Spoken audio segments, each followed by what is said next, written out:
All right, I want to welcome you to the next training. Today in this video, we're going to be talking about sending a broadcast promotion to your list. Profit from your list even more with broadcast messages that go out when you want them to or when you have something to promote. So let's get started. Sending a broadcast message.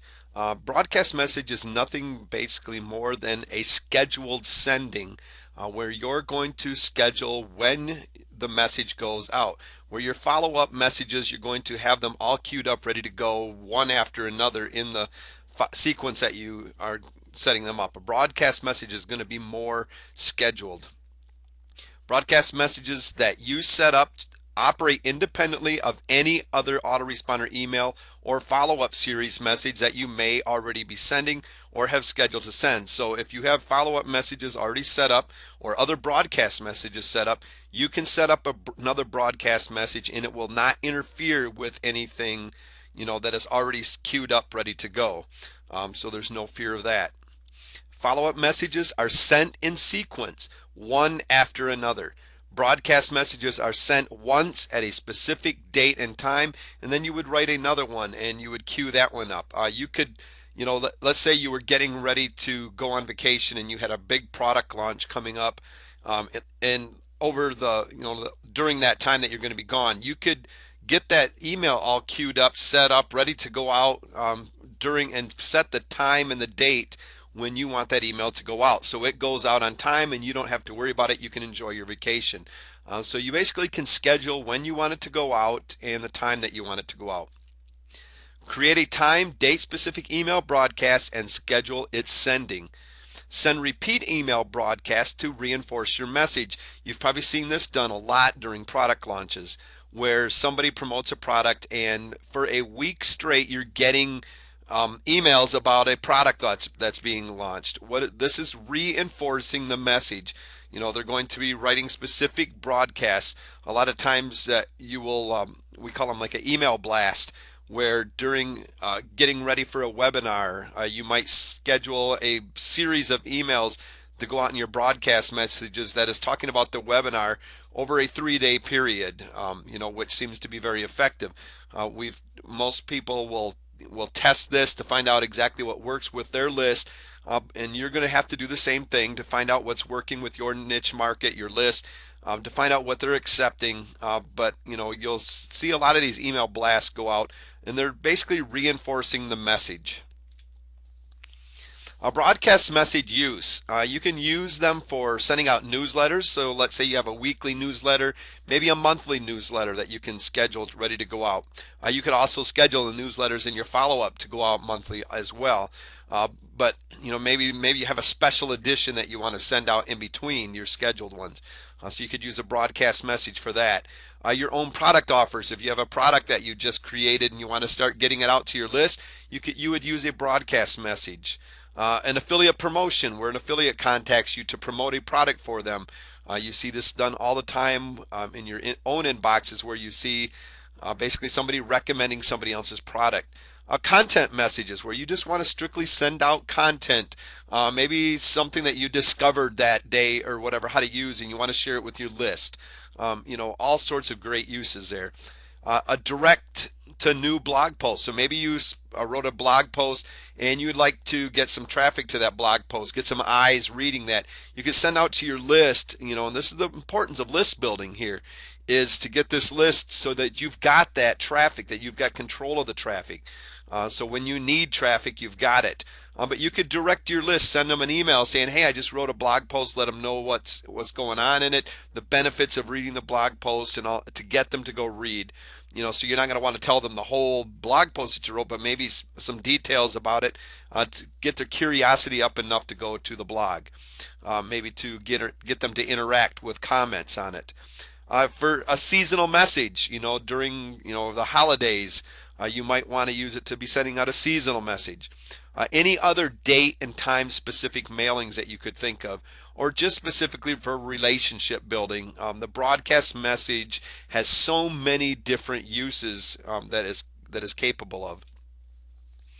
You're going to be able to write your blog or your broadcast in either text or HTML. You're going to be given this choice The choice of using text or HTML when sending your email ultimately comes down to your individual preference for style and what you perceive your readers as appreciating more after extensive testing. This is going to be something that you're going to want to test to find out, if which ones are being accepted more, if to make sure that they're getting opened up, in the first place. You're going to have to test. You're going to have to play around with this. And both autoresponders that we're talking about, Aweber and GetResponse, have very good ways to test. They've got very good tutorials on how to use the HTML and stuff that so we're not going to get into that so much here today, but just know that you do have the choice of which one you're going to want to use. Each has its advantages and disadvantages. If you're just one that wants to keep things simple and speak in a strictly conversational tone to your list members, then I would probably just compose using the plain text version. Would probably be the best one for you. Plain text messages may be a little bit more conversational, but doesn't afford much room for the potential powerful effect, of like things like great graphics, your videos to add them right in there for, branding purposes, things like that. So, this is something that you're going to have to play around with and see which one fits your style of marketing best. Now, if you want a more visually compelling email that you can brand to complement your websites, as far as like company logos, maybe product pictures, your photos, maybe banners in there. Insert links that use clickable words, like you've seen them in your emails before, where right here it says "Go here now." Instead of, that's a link that we can click on, but it's not like the cryptid URL addresses that you see a lot of times, like this big long link right here. You could shorten this down with using the HTML, so it says go to here. Basically, it's disguising this link into this, where it makes it a little more pleasing to look at, a little more professional looking. If you want something like this, you're going to have to use the HTML. You're not going to get that from the text version. So those are just some different things that you can be thinking about as you're starting up your broadcast messages. Now, Aweber broadcast message, we'll start with that one first. When you log into your account, you're going to see basically your dashboard or your tabs up top here. You're going to see messages. When you go in here, this will be in blue like the rest. You'll see messages. When you click on that, it's going to open up follow-up, broadcast, or blog broadcast. We're going to be concerned about the broadcast messages. We've already talked about writing follow-up messages, but we're going to be concerned about broadcast. Once you click on that, it opens up a new window that is going to have this green button that says create a new broadcast message. You're going to click on that, and it's going to open up ready for us to write our email. Now, when the first one you get there, you're going to see your subject line. This is where you're going to enter your subject line. You can click to personalize it. When you click on this, it's going to, a lot of times you see marketers that have made a mistake and it'll come through as first name fix, something like that. That is where you're going to find those personalization tabs. If you click on that, it's going to open them up, and most of the time you're going to want first name fix. You're going to be able to do like cities, just first name, but first name fix, basically, if somebody was to write their name in all capital letters, or maybe the first one they had cap locks on and mistakenly, and they typed their name so that it came across as their first letter being a small case letter, and then the rest, everything else was uppercase for caps, because they had their caps on. That first name fix will take that and it'll correct that, so it'll be a little bit more pleasing and a little bit more professional looking. And that's probably the one that you're going to use the most. But then you're going to notice that first of all, you're going to have the opportunity to create an HTML message. If you're going to use this, I suggest that you use the plain text message as well. You send one of each out. So you're going to basically take this message, put it in the plain text as well, to make sure that it's getting wrapped or getting seen. Now, it's also got personalization here, where so like you can say hello or dear or whatever, or hey, and then you'd hit this personalization and you'd put in something like the first name fix, and that'll enter their name, their first name in there. You do have some choices of different templates that you can play around with and to use for your email template, which you do not have in the plain text. So that's something that you can just kind of play around with. But this gives you a lot of different bells and whistles, different fonts that you can choose, highlighting, making those clickable links, word links instead of the big long URLs that we were showing here earlier. It allows you to put videos and your pictures, all sorts of good things in here. This is probably one that I like. You're going to have your source down here. It's basically just like creating a website. Not quite exactly, but pretty close to like you were creating a website, like a squeeze page or something like that. So if you're familiar with that, you're probably going to understand using the HTML. But if not, use the plain text, which is going to be the simplest. That'll be down below. And one of the things that you'll notice, it says wrap long lines, and it has a recommended width. So when you're typing in here, if you start getting out past this into the blue line, they're saying here's your recommended width. If you're way out here, if you just click on basically wrap long lines, it'll wrap that and it'll shorten up the links for you so that it'll basically cut them off here and shorten those links up. Many email programs will impose a line length limit and will cut your lines off if you don't take this measure. If your lines go over this length, just click on the wrap long lines to shorten them. It's simple as that. All right, once you get your email written, you've got some different sending options. You've got when to send it. You can either send it now. If you want it to go out right now, you just keep that click. That'll be automatically clicked. If you want to send it later, you're going to click on the send later, which is going to open up another little box, and I'll show you that in a second. You can choose to send to different segments, and I'll show you that. You can also include or exclude other lists as well, because usually inside your Aweber you're going to have several different lists. You're going to have buyers lists, freebie lists, different lists for different products, all to identify exactly who's on your list. You can choose to include or exclude any of those lists at this time. If you can choose to do include, and then you can hit everybody all at once if you would like. You can track your click. Opens up, you can send out your email into social media sharing, Facebook and Twitter, quick stats notification, and then you're going to save your broadcast. You can preview it here to see what it's going to look like if you wish to do that, or you can save your message. I usually skip this object because I go to actually do the testing feature, which sends it to my email so I can get a clear picture of what's going to happen. Once you save your message, it's going to be basically taken. Oh, let's go back here just a second. This is before we're saving it here. Actually, these are just opening up those tabs that I was showing you. Here's if you click send later, like we're showing here, it opens this box up right here, where it is going to allow you to click in the date, put in the date.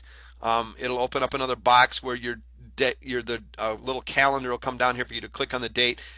Put the time, make sure you click AM or PM, whichever one you want to set in. A lot of times I've made a mistake where I've set it forgot about that, and I wanted to go out in the PM, and I had it for AM, and it was like then past that time, so it was the next morning when it went out.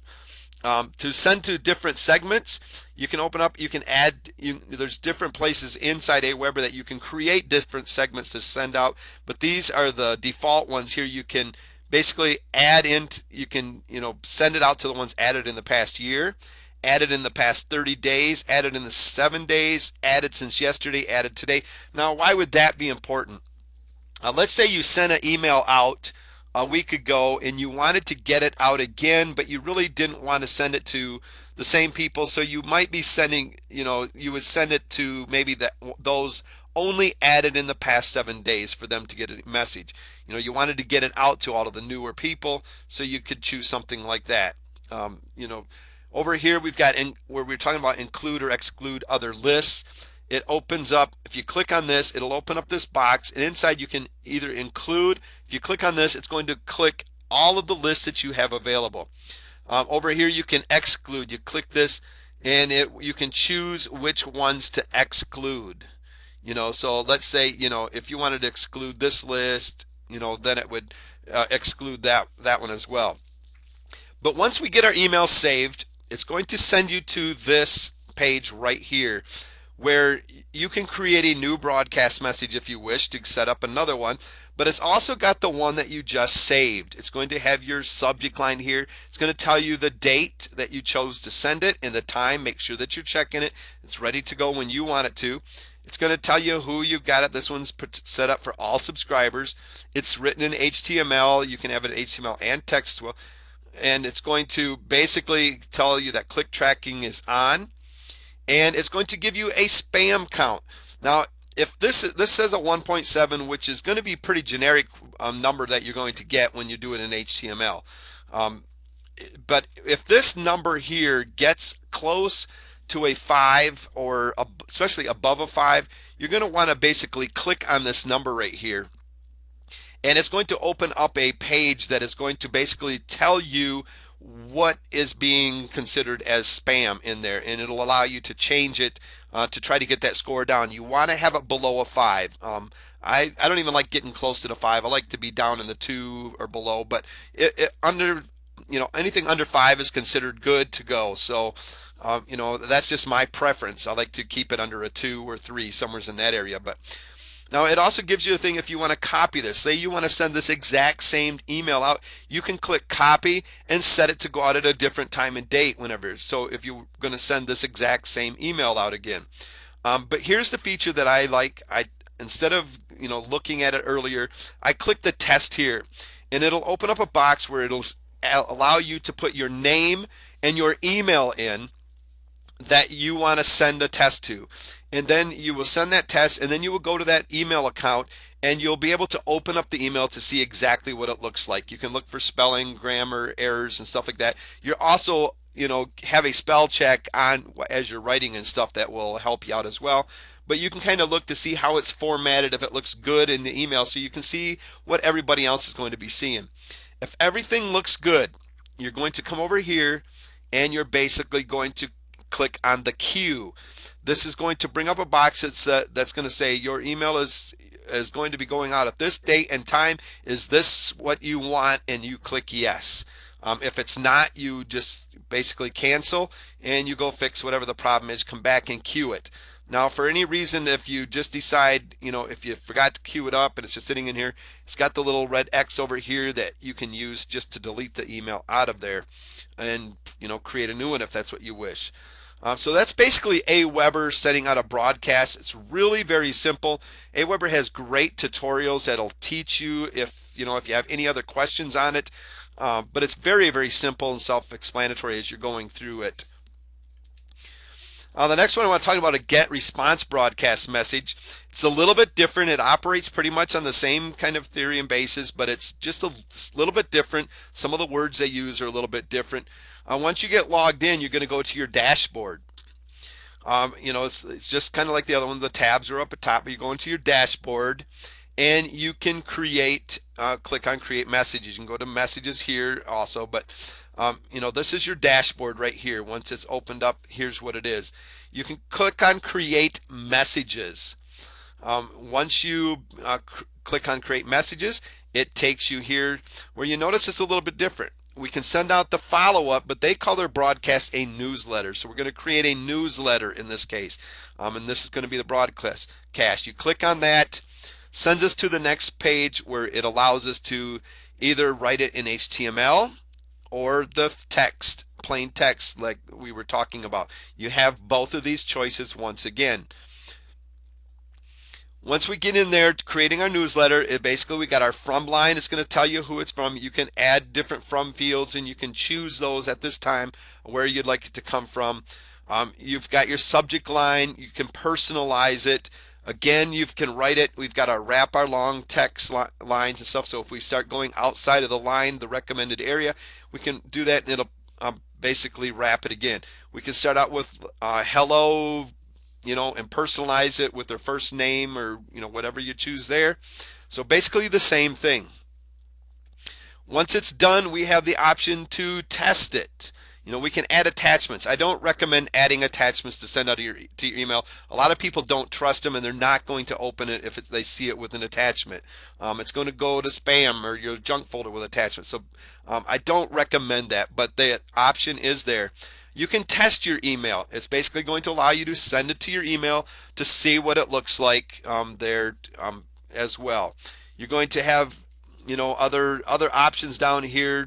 Add subscriber reminders, track click-throughs on your links, add Google Analytics to your tracking if you would like, add email to speed, and you notice the upgrade now. Some of these features are going to be a little bit more expensive. You're going to have to upgrade your account to have the ability to use some of the features that come along with this. And the same thing with Aweber's got other features that you can get, but they do have upgrade packages. You're going to basically, once you're tested your message, you can check your spam score. Basically, you can save it as a draft for later if you want. But these two are going to be what you're going to really be curious with. Testing it to make sure it looks good, testing the spam score, make sure it's under a 5, ready to go. You're going to click next step. You're going to be able to choose the recipients that you want it to send out to. You can select all contacts list, or you can, to be able to go through, it'll tell you how many recipients. I want to select contacts manually after this step. If you're not, if for any reason you need to go back, you got previous step, but once you're satisfied with who you're ready to send it to, you click next step. You can set the delivery time. And you notice it's just set up just a little bit different than Aweber, but it's got pretty much the same features. So basically, you come down here. You can either choose send this newsletter immediately or send a delivery date and time. You would basically click on the little calendar, choose the date that you would like to set it out and the time. You got your time zone that you want to choose. Here's the date on your calendars. So basically, you're choosing the date and time, ready to send it out. So you can send that out at the time and date that you choose. All right, you also have the option to turn on basically Twitter integration and Facebook integration. And you'll notice that you'll have to set up your accounts first, add the Twitter account here, add the Facebook. It's going to be asking you for your account names and passwords to both of these. So that's something for you to consider as well. But it'll help you integrate both of these into your email system. Basically, once you're all done with that, you got your date and time and everything, you're basically going to publish your email to be able to send that email out to your list. And that's basically all there is to it, to sending out a broadcast message through GetResponse. All right, I want to thank you for joining me today for this training on sending broadcast messages. Choosing to send broadcast messages give you the power and the control as to when, what, and who you want to communicate with on your list. It's time for action now. Choose the autoresponder of your choice. We've recommended Aweber and GetResponse. We feel these are two very good services to use. We use them both ourselves. But choose the one of your choice that will grow with you, and that's something very important, is that your autoresponder service grows with you. It does what you want it to do to help you and your business out. But choose the one that'll grow with you and your business, and get that list set up so that you can start building relationships and delivering that great value to your list. I want to thank you for watching.